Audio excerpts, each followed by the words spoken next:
For years, I didn't know why I was getting violently sick out of nowhere. This is my story of how I'm finding my answers. Mask and chat time. I'm gonna be so for real. I started filming this last night and just everything was going wrong. I started my dishwasher without thinking, my camera battery died, and then my camera overheated twice. So apparently it wasn't in the cards for us to film this last night, but we're home today. We're not doing much. So let's do a little mask and chat. Why is it wet? How's the weather where you guys are? Is it snowing for you? It's just about to start snowing here. It did snow yesterday and we did have some freezing temperatures. We're gonna have some more freezing temperatures today, which means we're not leaving the house. So it's time to get this mask and chat done. What mask I wanna use today?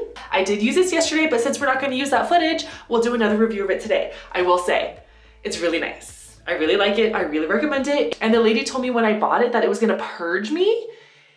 And I don't really feel like it did. Maybe continuous use of it will, but my skin's super oily. Like you could squeegee my face. It's that oily, it's disgusting. So this one is supposed to tighten pore and remove excess oil. And I'm telling you, I woke up today, amazing. Not an oily face. And normally my face is oily first thing in the morning. So I do really like this. We're gonna use it again because I really like it. So let's go. A pinky kind of color. Oh, I'm using my left hand. Okay, cool. Oh, I didn't put my headband on. Oh my God, I'm a mess. It's like a pinky color and it feels like calamine lotion when you put it on. Should get closer to the mirror, huh? This is gonna drive me crazy. I don't have something on my fucking forehead. Look at the hair getting there. Ah! How do I do this? How do I do this? How do I do this? Okay. Take a step back. I got too excited talking to y'all.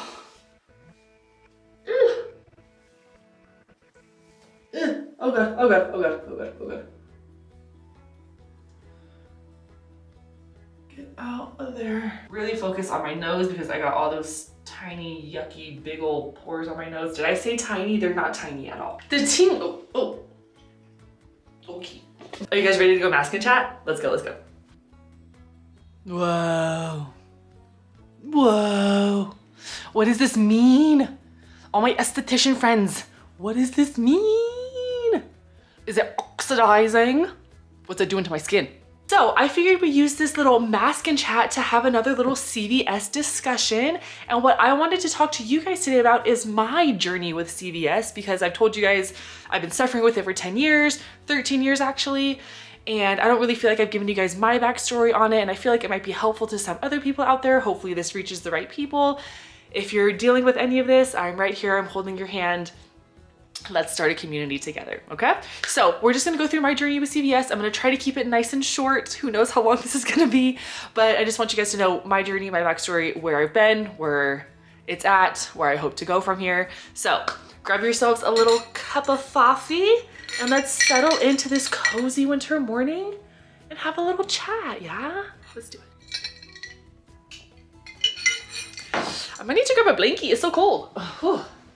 It's supposed to start snowing in like 30 minutes. Got my little ambiance, I got my little fire. We're ready to go. Let's take a little backtrack here before CVS, before my first episode, before all of that. Just wanted to give a little bit of background. CVS is linked to migraines. And yes, I am a migraine girly. For as long as I can remember, I've had migraines, I've had headaches, I've had to deal with them. I do have migraines on both sides of my family. So my mom's mom has had migraines her whole life.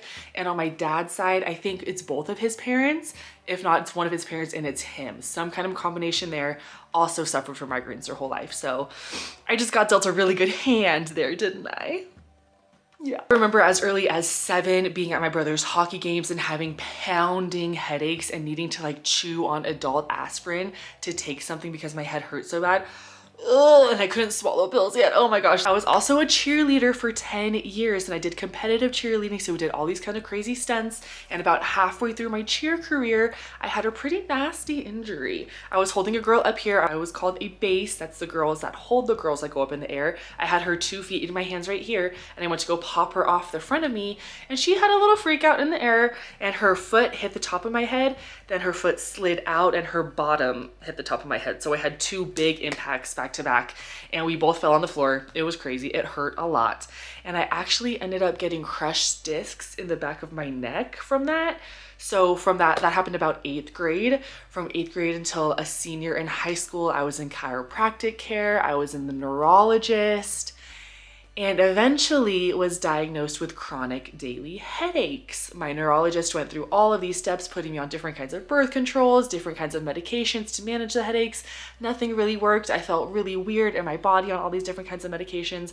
I did not like it. We finally found a medication that I felt normal on, and it was okay. And I was on that medication for a while. But once I graduated high school, I was moving away to San Francisco, and I decided to wean myself off the medication because I wasn't gonna have a doctor up there. I knew I was gonna be making some pretty poor choices with alcohol, and I didn't want to be on medication and drinking alcohol at the same time. So I just kind of decided I'm gonna step away from this. If I have headaches, I'm gonna have headaches. It is important to note here that when I started my college journey and I would be drinking and that would result in a hangover, my hangovers were very normal. I would wake up a little bit nauseous, food kind of smelled gross, don't let me even smell alcohol. Sometimes I would throw up, sometimes I wouldn't. It would just be a really bad headache. I would want to sleep a lot. And that was kind of it, right? Pretty much textbook hangover, nothing crazy. Remember that, put a pin in there, hold it till later. We'll come back to that, okay?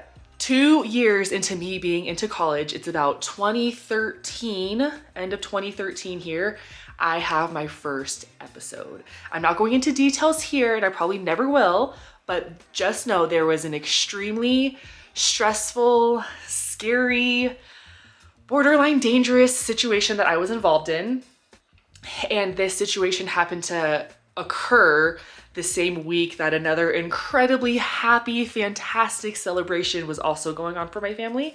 So there was this two huge juxtaposing emotions that were on opposite ends of the spectrum that I was overwhelmed with all at once. And I was dealing with all of this kind of alone. My family was a little bit involved, but it was mostly me kind of dealing with it alone, a lot of these intense emotions and not having any support. When I say like I was dealing with it alone, like I was dealing with the emotions and the situation alone, but I also wasn't getting support from the people around me. Everybody around me was incredibly mean and angry and not very nice. So that didn't really help me out a whole lot. But because I did not have anybody to talk through it with, and it was kind of like we can't deal with this right now because this other thing is going on, I just, kind of shut down very much. And I ended up drinking a lot one night, just like a lot. Everybody was drinking, so it wasn't like I was drinking by myself, but I drank a lot to the point where like I have a couple memories here and there of the night, but the whole night together, I don't remember all of it. And when I woke up the next morning,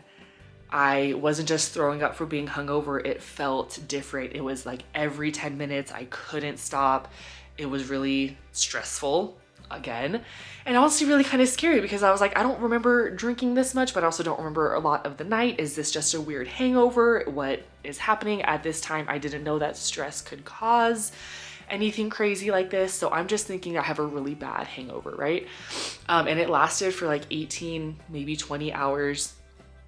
I couldn't really be with everybody celebrating, having fun. I had to be by myself, alone, dealing with all of this. So it was a very interesting, stressful first episode, but I only chalked it up to having a little hangover. For this first episode in late 2013, I went back to school in San Francisco, and around early 2014, I had another episode, and I honestly don't know what caused it. I remember feeling a little bit off, and then I remember throwing up, and then I remember I did not stop throwing up for what felt like 18 hours, almost a full day. I missed work. Our friends had come into town. We were gonna frolic all over the city and have such a great time. And I was stuck in my bed throwing up. So that was not great either. And again, this was the first time that it happened out of nowhere. So I was like, I don't know. I didn't correlate it back to the other episode because I thought that was from a hangover. This one, I didn't do anything wrong. It just happened out of nowhere. And then shortly after this episode, late 2014, I ended up moving back to my mom's house because I got a dog and the situation wasn't working out in San Francisco. So I moved back home to be with my dog. And then from late 2014 to late 2015, I had episodes every single month. Without fail, it did not miss a beat, episodes every single month. And that's when I really started to get scared. At first I thought it was food poisoning. At first I thought it was the stomach flu. Sometimes I thought it was alcohol because I wasn't putting all of this stuff together. I would go out to eat and sometimes end up throwing up after that. So I was like, I just got food poisoning. Sometimes it just came out of nowhere. So I was like, oh, I have this stomach flu.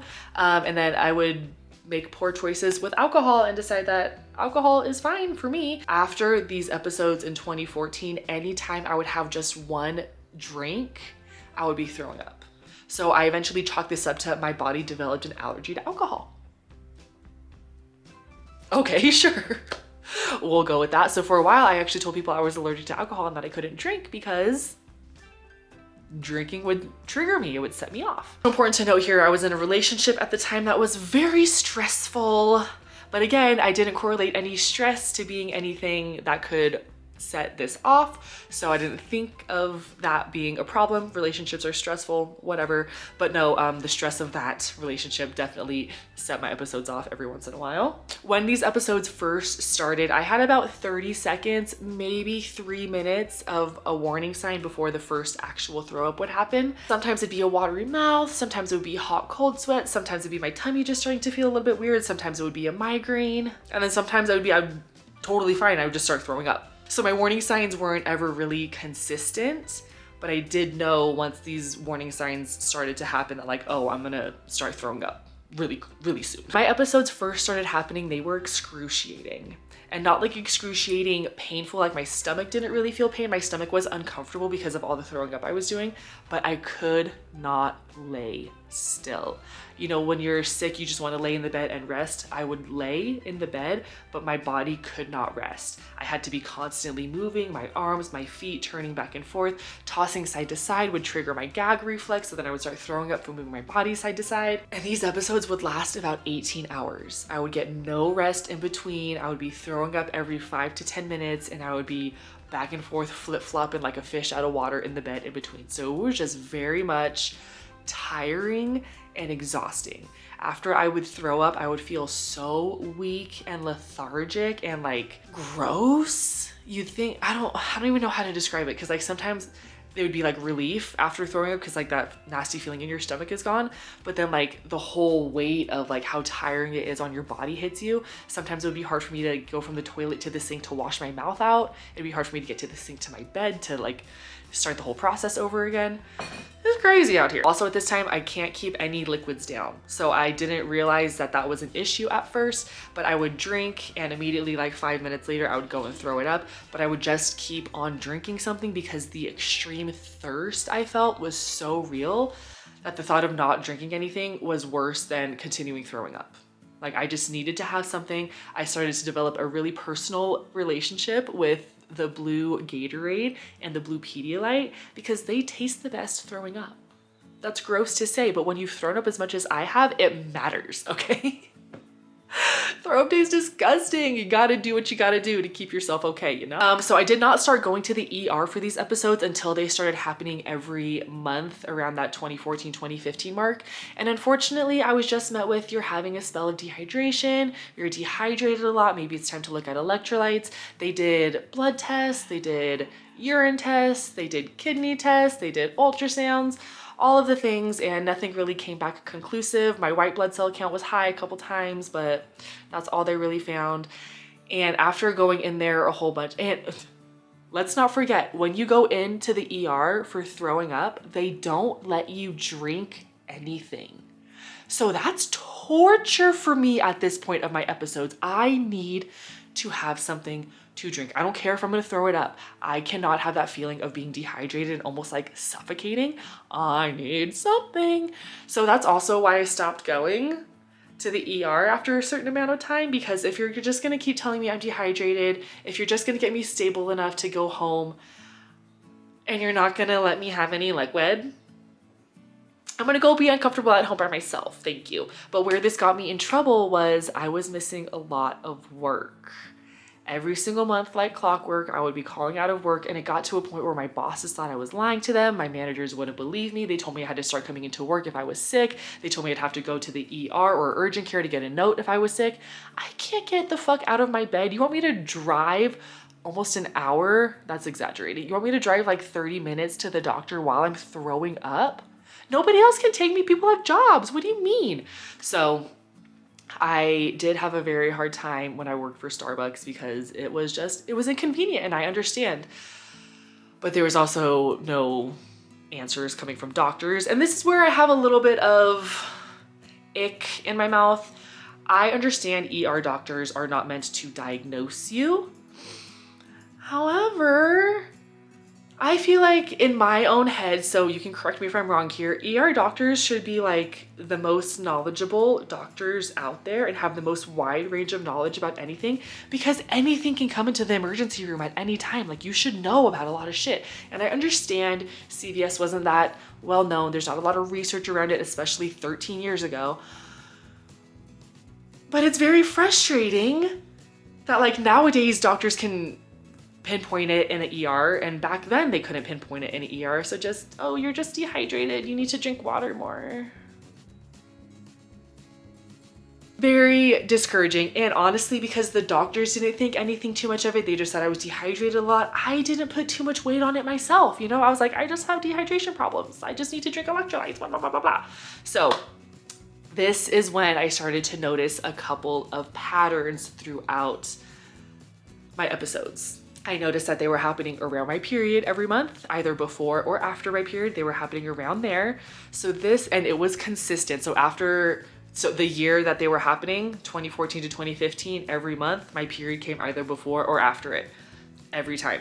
I didn't put 2 and 2 together because I'm an idiot apparently. So now it's about 2016 and I'm stopping going to ER visits just because at this point, I'm kind of familiar with the episodes. I kind of know what's gonna go on. I'm not really scared about them anymore. And because I've noticed this pattern of them happening around my period, I'm starting to shift towards, I have endometriosis. When I was in high school, I cheered with this one gal and she did get diagnosed with endometriosis, and she would miss school every month around her period because the pain was so bad, it would make her throw up. And it wasn't exactly all the symptoms I had, but it was close enough that I was like, that's probably where I'm at. So we'll probably just chalk it up to that and we'll handle it at a different time. The way I use other people's diagnosis to diagnose myself is actually quite toxic, but I do it. So here's your warning, do not follow me. I am not a doctor. So then from 2017 to 2018, I had a lot fewer episodes. I had gotten out of that relationship and I've been in the one that I'm in now for a little bit of time. And that was very breath of fresh air, very relaxing, not as stressful. So love that for me. And then in 2018 is when I got pregnant with my son. And that's when my period stopped. I didn't really have episodes for the first couple months I was pregnant with him. And then somewhere halfway through my pregnancy with him, I had an episode, textbook episode for me. I didn't go to the ER about it. I went to the doctor when my follow-up appointment happened. And she was like, oh, you're pregnant. It happens. Don't worry about it. Okay. From 2018, after I had my son, to 2019, I had a couple episodes I can remember, because we still lived with my mom. And I remember Danny having to take Sebastian to his mom's house because I was having a really bad episode. And in this time frame, I also lost my dad, which was out of nowhere and shocking. And I also lost my dog, which I'm getting emotional about. Both of them, not just the dog. But it was the first dog that I got. He was mine. He was my like emotional safety animal in San Francisco.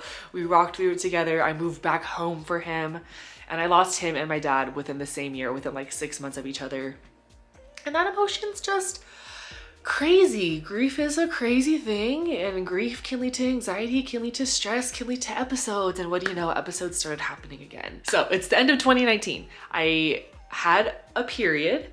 And then after this period, I went into a week of a really bad episode. I went into the ER a couple times. They'd given me a pregnancy test at one of the first ones. And I was like, I just had my period. I know I'm not pregnant. Pregnancy test came back negative. I would be okay for a day. I went to work, ended up passing out at work, taking someone's order, handing them their coffee, passed out, like face on the floor, passed out at work. Went to the ER again. And then they did more tests. They decided to do an actual ultrasound this time. And they found little Miss Navi girl in my belly. 12 weeks along. I didn't know I was pregnant with her my whole first trimester. What? Crazy. And after we found out that I was that far along, it was just like, oh, hormones just flooded your body all at once. It was just overwhelming for your body. You're fine. It was because you're pregnant. Okay. I had an episode with her as well. It was only one during the whole time I was pregnant, so I will take it. But with both of the kids, I had one episode each. And then after I had them, I didn't have episodes until my period came back. And fast forward to me having Navi, I had her April 2020, height of COVID, right as everything shut down. That was very stressful. At the same time, Danny started a new job, so he didn't have paternity leave yet. So I was left at home with 2 kids under 2 in a pandemic by myself.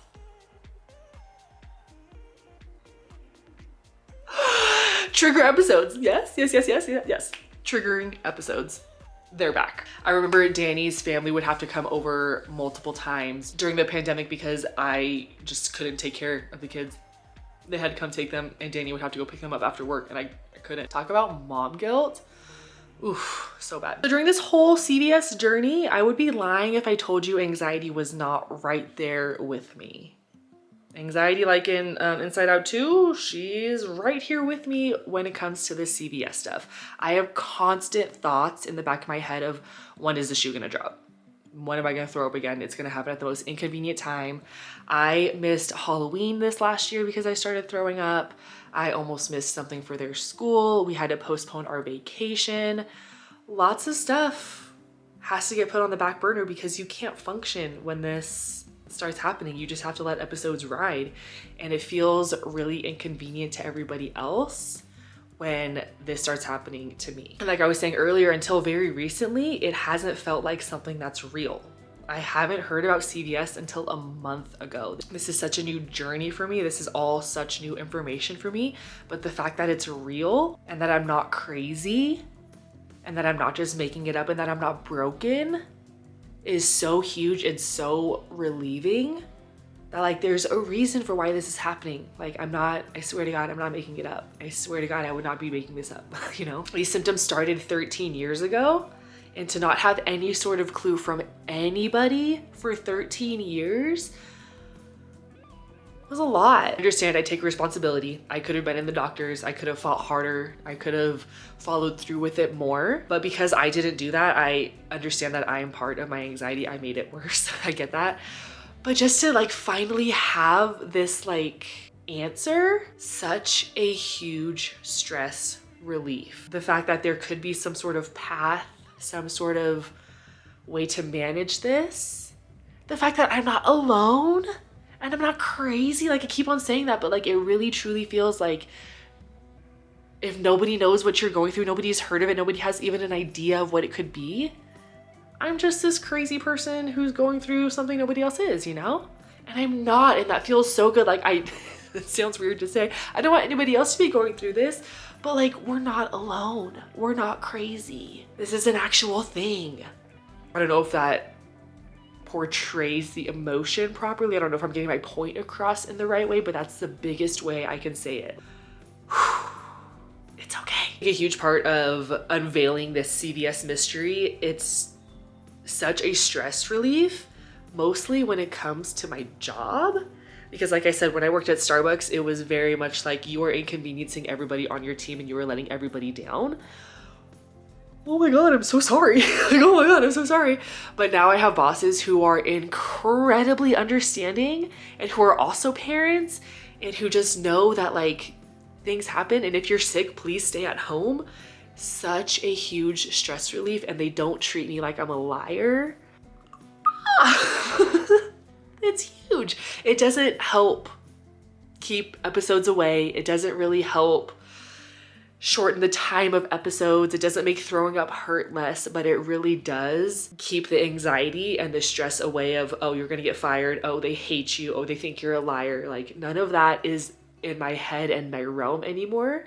It's genuine understanding of like, you're going through something, you're sick, take care of yourself. Take care of yourself. Take care of yourself, you know? so heavy on that. So I am very appreciative of where I'm at now.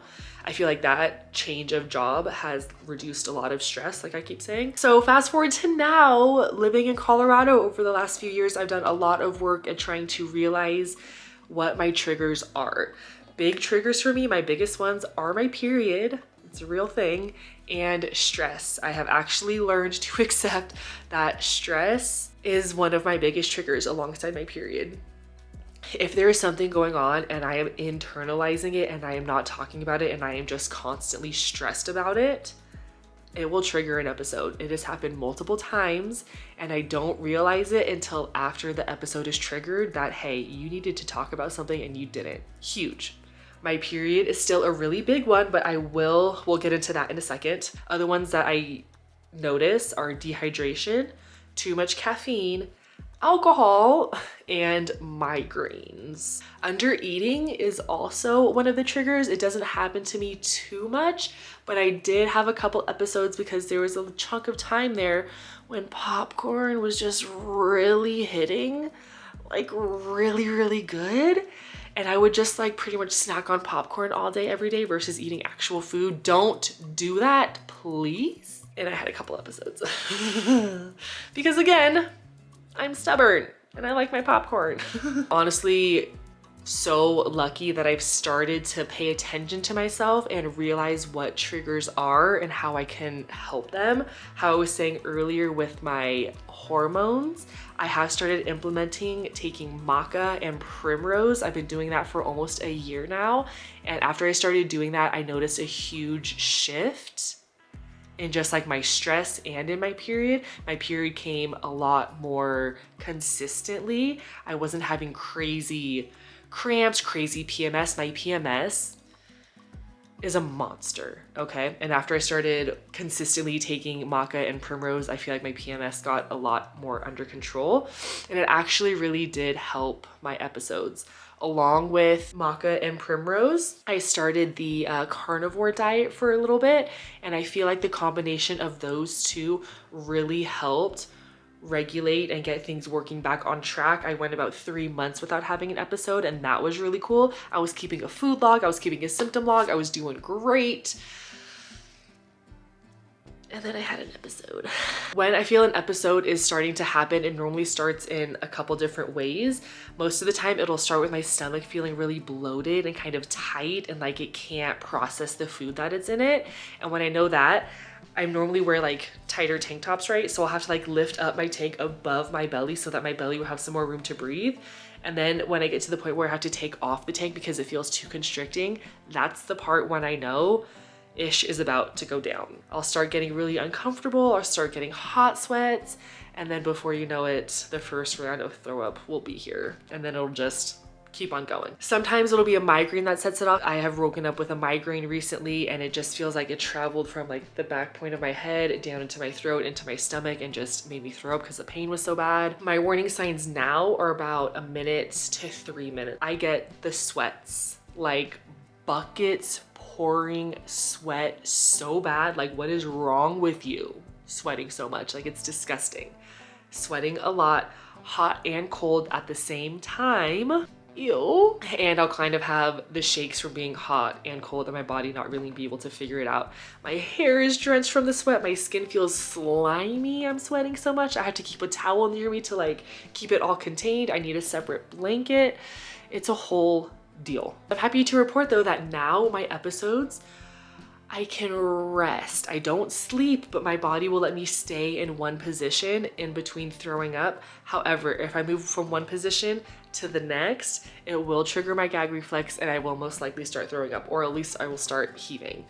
So I need to be really careful about that. So this last episode was actually the first time in 13 years that I didn't have liquids with me for the first 13 hours. How funny, 13 and 13. But I started throwing up in the morning and I didn't feel that extreme thirst, that dehydration, that need for liquid in between throwing up. So I just kind of rocked with it for as long as I could. And I made it a long time. And what I found is that obviously, since I'm not ingesting anything, I'm not throwing anything up, and I was just dry heaving for about like, after the third time I threw up for the rest of like the 13 hours, I was just dry heaving, which honestly It's a lot better than throwing up, at least for me, because when I would throw up actual physical things, it left my body so exhausted, so achy, so tired. It would be hard for me to move to the toilet, to the sink, to wash my mouth out, to move from the sink to the bed, to let myself rest. So not having these liquids in me and not actually throwing something up, I had a little bit more relief after the heaving because I wasn't actually like getting anything out of me. It was just like the stomach pumping. And while it still wasn't comfortable, I'm gonna take the little improvement that I didn't feel completely dead out of my body after throwing up, you know? I'll take it. I have a little bit of good news and a little bit of bad news. So the bad news is I still can't sleep during these episodes, but the good news is they're now at 15 hours. So we've dropped about 3 hours off of them, which is huge, but I still can't sleep. How I know when an episode is completely done is when I'm able to finally fall into a deep sleep, and it needs to be longer than 20 minutes. If it's shorter than 20 minutes, it doesn't count as a deep sleep. And as soon as I'm done with that sleep, I'll wake up and generally be okay. If I sleep less than 20 minutes, I will for sure wake up and start throwing up again. But when I sink into that deep sleep, that's when I know my body is starting to recover and putting itself together and moving on from an episode. So early on when I was dealing with dehydration, the doctors thought I was just like chronically dehydrated. They told me to start messing around with electrolytes. So I tried a whole bunch of different electrolyte tablets. I feel like it really helped with my lightheaded spells, but does it really help with managing symptoms altogether? Not really, but it is something that I need to focus on consistently every single day because I am a dehydrated girly. It's just how I work. I also keep ginger chews with me. I know ginger really helps with your nauseous. It can kind of cut that out really quick. Our nauseous receptors are in our brain, they're not in our tummy, but the ginger really does help calm down that nauseous feeling. By the time my episodes are coming on, it's too late to chew a ginger chew and it's not gonna stop an episode. But if I am starting to get a migraine or if I do feel any kind of nauseousness, I will start chewing one just as a preventative so it doesn't get to that point. But I did find that ginger chews have been a really huge help in kind of cutting out that beginning stages of migraine and nausea. But during my episodes recently, I've also started drinking Coca-Cola, because in my head, the battery acid power of the Coke would kill whatever nasty germies are in my tummy. I had norovirus last year, actual norovirus, and it was disgusting. Everybody in the family got it. It was crazy. And Coke actually really helped to help us stop throwing up, you know? And so after that, I was just kind of like, maybe Coke will help me during my episodes. So I started drinking it, and I will say, it does make me feel a touch different. The very first time I had one during an episode, I felt a lot different. I feel like the throwing up, it didn't stop, but I feel like it was more productive, if that makes any sense. When you throw up Coke, I don't know, this might be too TMI, so you can fast forward this part, but I feel like when you throw up Coke, it actually does attach itself to any nasties inside your stomach and kind of get rid of them. My throw up looks a lot different on Coke than it does when I'm drinking like Pedialyte or something. So just in my observations over the years, I've just kind of noticed how things look and feel. And I don't know if it's, you know, in my head or whatever, but I've kind of implemented the Coke routine into my CVS episodes. Doesn't make the episodes last shorter. It still is gonna make you throw up, but if you're worried about any guckies being inside your tummy, if you're worried that maybe it's like a stomach flu thing as well as an episode, it could maybe cut that out. I don't know. These days when an episode happens, I can't fight it anymore. I used to try to fight it. I used to try to tell myself that it was gonna shorten out. I was only gonna throw up for like another hour. I was just gonna throw up one more time, and I'm just grown about it now, and I just know I have to let it ride. It's gonna be 15 hours long. No matter what I do, if I drink something, if I don't drink something, I'm still gonna be heaving, I'm still gonna be sweating.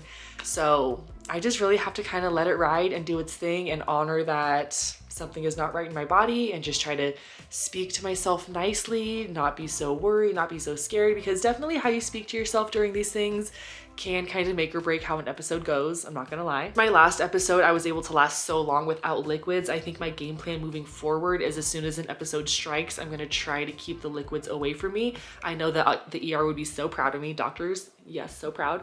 But I'm really gonna try to keep those away from me and see if that kind of shortens the amount of time I'm in an episode, because that's really my big thing. I just wanna shorten the amount of time this is happening in.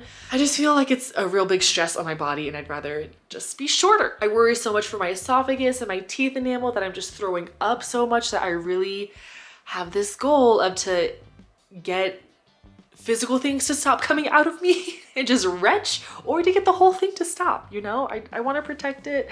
I don't want to lose my teeth, and it really makes me scared. I honestly don't think I've let myself admit to myself how taxing this has been on me mentally, because like I was saying earlier, it didn't feel real.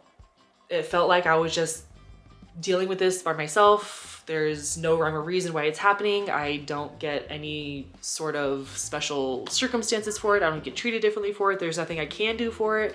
So like, what is the point? Up until a month ago, the whole vibe about this for me was I'm an inconvenience to everybody. I'm so grateful that I have support, that Danny's here to support me and that my bosses are great about it. But like, honestly, it's an inconvenience. My kids don't understand why they had to miss Halloween. They just know that mom is sick. And why is mom sick all the time? Like it's so inconvenient and it's so taxing on a mom, on me mentally. Because outside of these episodes, I just want to live so calm. I don't like being busy. I don't like being stressed out. I just want to be calm. So it's like trying to live calmly and then having these crazy freak out episodes, but nothing really crazy is going on in life, but you're still having these crazy episodes. And like on top of being an inconvenience to everybody, I felt like I let myself down. Like, how did I let this happen to my body? Like, what did I do wrong that I am not in harmony with myself? Like, it feels so weird not knowing what I need for myself. What? I've been me for 32 years. What do you mean I don't know what I need? What do you mean I don't know how to fix this? What? So weird. And let's let it be known again, since finding out that CVS is a thing, this last month has felt so reassuring. And I will be the first to admit, I haven't gotten an actual diagnosis from a doctor yet. I'm just putting 2 and 2 together from my own experiences. It still kind of feels like other people don't believe me. And I totally get that. Doctor hasn't confirmed yes or no. Yeah, and like I've said before, even if this isn't CVS, if it's something else, I just feel relief that I know it's not made up. It's not me. I'm not crazy. There is something wrong. There is a diagnosis for it, and I can find it and I can take steps forward, which I'm going to do. So let's talk about that. So we are in the midst of having our health insurance that switched up. So when that all finally calms down, we are gonna go and see a specialist about our CVS. And I'm actually so excited about it because migraines are starting to get a little bit out of control for me. And while I'm opposed to going on a medication, I have to put it in my head that somehow maybe there's some other option for me, you know? It might not be a medication, but maybe a lifestyle change, maybe a supplement, you know? I don't know. And maybe just talking to somebody. I really don't know, but I'm excited for the steps forward from this because it's getting answers, you know? And it's taking care of myself, which I deserve. And clearly my body is begging for it. But if I'm being so honest, right here, right now in this space and this very day and time, I'm having a lot of anxiety about my next episode. Because now I know all of this information about what CVS is. I've dealt with this for a while. I know what an episode feels like. It's not that, it's the anticipation of when the next one is gonna come. I've been having migraines a lot recently, which I've told you guys. So I feel like it's just waiting for the other shoe to drop. But I'm also like adding these new supplements in and really putting all of my like CVS habits first in my day to make sure that I like take care of myself. But it's still very much like, it's still gonna happen. And when is it gonna happen? And is it gonna be an inconvenience for everybody? And is somebody gonna get mad at me about it? And blah, blah, blah, blah, blah, blah, blah, blah. I'm gonna be so honest. For the first couple weeks after discovering what CVS was, I wasn't planning on seeing a doctor about it because I realized that they can't do any sort of blood test in you to confirm what you have. There's this thing called the Rome criteria. And if your symptoms match the Rome criteria over the last year or the last 6 months or something, then the doctors will pretty much give you the yes, you have CVS. And my symptoms have matched this Rome criteria every year for the past 13 years. So I feel like, and it's a migraine disorder and I've had migraines for forever. So I feel like every box fits. So if every box fits and there's not an exact cure There's medication that you can go on, but I don't want to do that. And it's basically you making changes in your lifestyle to like control your triggers. I felt like what was the point of me going to the doctor? If that was going to be the end result, I didn't want to go through a whole bunch of tests. So in my head, it was, here's this criteria. I've met the criteria every year for the past 13 years. I admit all of the symptoms fit me. Even the background fits. There's no point really, but I've kind of adjusted my thinking since then. And I've just realized there's too many people out there undiagnosed or underdiagnosed or turned away, that this isn't something to just let people be afraid about and let people have anxiety about, because stress is such a huge trigger and not knowing what this is stressful. So I'm kind of turning my attitude around about it. I do want to see a specialist. I do want to be somebody out there who they can monitor, who they can study. I don't know, however help I can be to this situation, I want to be helpful. If that's just coming up here on YouTube and creating a community so you guys know, hey, somebody else is going on with this too. Hey, there's a community I can find on here. Fantastic. Maybe that's all we need to heal ourselves. Who's to say? But there's just something pulling at my heart that this needs to be explored more, that there needs to be more help and support around this. So I am kind of changing my ways, and I'm very excited to get into seeing a specialist when that time comes. And I'm going to take you guys along with me for the whole way, but just please know my healing journey is going to look different than yours. My path might be different than yours. You might want to have medication. That's totally great. I might change that opinion of mine as well too. But just know I'm going to share that journey with you once we get there. But until then, I will be living life like I have been diagnosed with CVS, and I will be trying to manage my symptoms like I am living with CVS. So hopefully that's helpful to you guys out there. I need you guys to be a little helpful with me too. So friends, in finishing our lovely sit down video together today, here's my continued invitation to all of you out there. If you're dealing with this, if somebody you know is dealing with this, if you're kind of struggling with some of these symptoms but not all of the way, let this be your community. Come up here, show up, talk about it with each other in the comments. Let's find a support group. Let's have each other's backs as we go to doctors and specialists and figure this out. Let's encourage each other as we make lifestyle changes.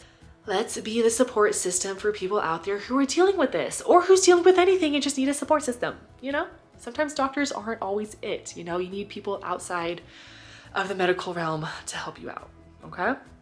So that was our lovely mask and chat. Very long mask and chat. That was like a half an hour or so. Hopefully the video is not too long.